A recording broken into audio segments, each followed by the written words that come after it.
मुंबई भाजपची काय बैठकीमध्ये निर्णय झालेले आहेत? बैठकीमध्ये पहिलं तर निवडून आलेल्या सर्व आमदारांचं इथे स्वागत केलं गेलं।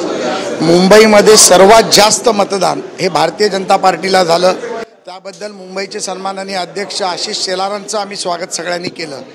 आणि अतिशय आनंदाच्या वातावरणात ज्या कार्यकर्त्यांनी ज्या परिवारातील लोकांनी सर्वांनी यामध्ये मेहनत केली, मग त्यामध्ये पत्रकार असतील, मित्र असतील, बाकी सर्व मंडळी असतील, कार्यकर्ते असतील, पदाधिकारी असतील, या सर्वांचं मनापासून माननीय अध्यक्षांनी अभिनंदन आणि आभार मानले।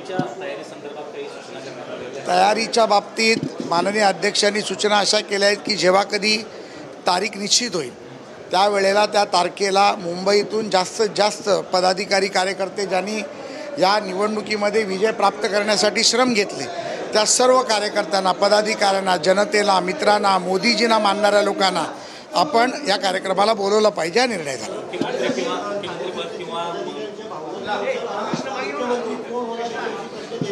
भारतीय जनता पार्टीमध्ये प्रथा परंपरेनुसार राष्ट्रीय केंद्रीय कार्यकारिणी आता निर्णय घेते।